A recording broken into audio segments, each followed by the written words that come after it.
I have biracial children. I have a son who is half Mexican, and I have two daughters who are half black. From liberals protest ICE. Fired up. I ain't taking it no more. I'm not taking it no more. To man's new suggestion. I will apologize to my Christian brothers and sisters because my language is about to get horrible. Is this advice worth it? ICE round 2 here in North Carolina, and here's what the fuck we're gonna do about it. Hello, how are you? Welcome back to ShowNewTrend. I'm also today, and my name is Elvis Derry. A man talks about what drives immigrants to come into the country illegally. You know what's crazy? People just hear ICE and it just causes like a whole lot of turmoil. But those racists, they never truly ask themselves why people risk everything just to come to the United States. Niccolo Machiavelli said it best: when your future's on the line, the end justifies the means. And honestly, that's basically what immigration is about. People love judging, your decisions, but they never live the reality that forces, someone to choose them.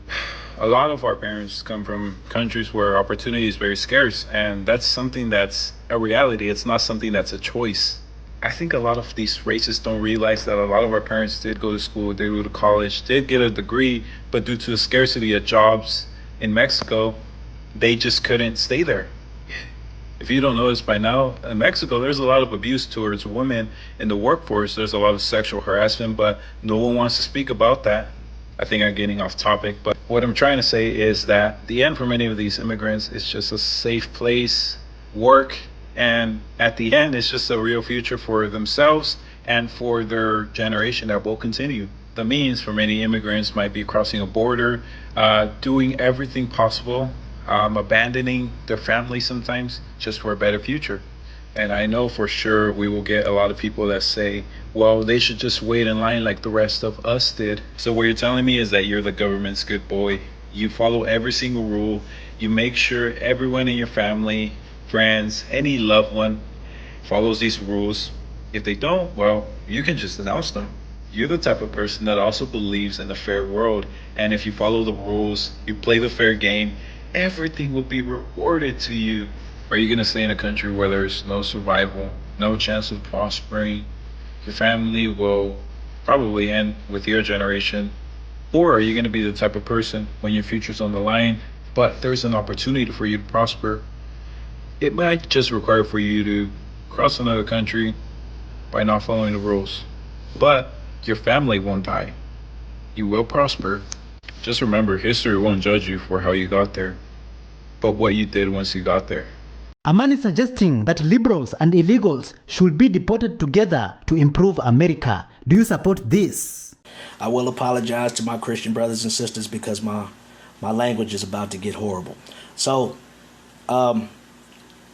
next thing, for all of these fucking lefties, these weird goofy motherfuckers that's out there protesting for alien people who don't want our culture, have no fucking plans of assimilating, do not want to be here unless they get in the fucking American dollar, take your ass with them. Do you feel what I'm saying? We need to make it a new thing of denaturalizing these jackasses and sending them on with their people. You know what I'm saying? That fucking simple. The only flag that should be raised here is the American flag. I'm not counting state flags because they still fall under the American flag. This is the United States of America. Okay?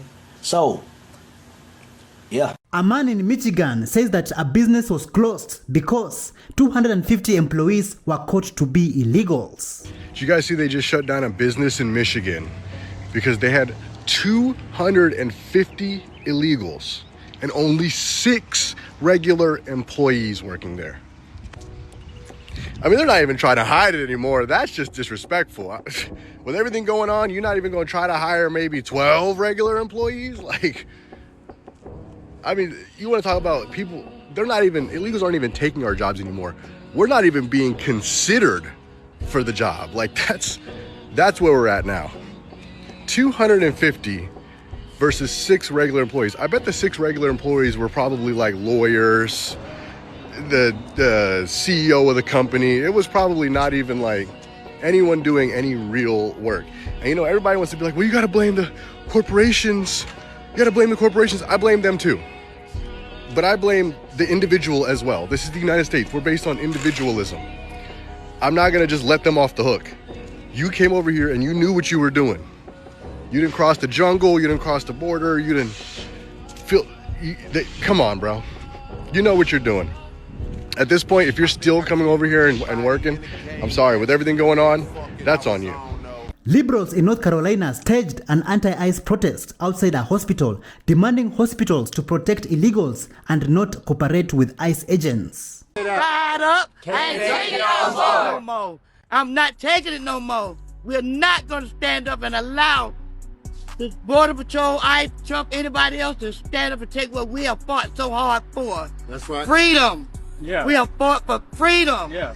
And I'm going to have my freedom. As many of you have probably heard, ICE and Border Patrol are right here in our city called Durham, North Carolina. We're here at Duke Regional Hospital and demand that Duke protect your workers, students, and community, and sign the 4th Amendment workplace agreement. As the second, not the first or the third, but they the second largest employers in North Carolina.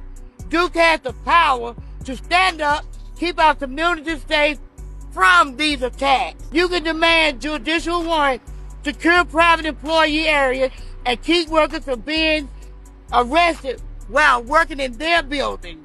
People are scared to leave their home. They're scared to take their children to school. That's a shame. Shame.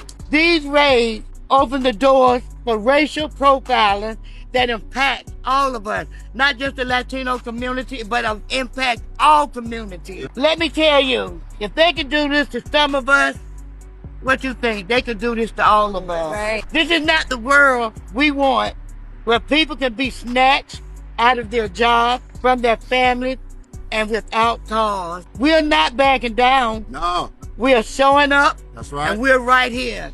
I said, we are right here. We demand an end to ICE military-style raids. We want ICE and Border Patrols out of my city that I call home, Durham, North Carolina. A woman shares an urgent information for all minorities and all citizens. What are your thoughts on this? I have biracial children. I have a son who is half Mexican, and I have 2 daughters who are half Black. But even if I did not have biracial children, this would be one of the most concerning things I have ever seen come out of the U.S. government. I came across the Department of Homeland Security post yesterday morning, November 28th, that said that the plan is remigration now. And I did a deep dive into remigration. And I read Project 2025, so I know that the goal of the country for Project 2025 authors is an all-white country, a country that looks like me but doesn't look like my children. And I did a deep dive into remigration, its history and what it means.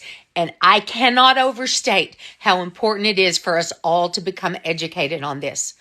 I'm doing a series on remigration, and I will put it together in a playlist. I'm going to post them all today because we need to know all of this. But I don't ask you guys often, once in a while, to share this.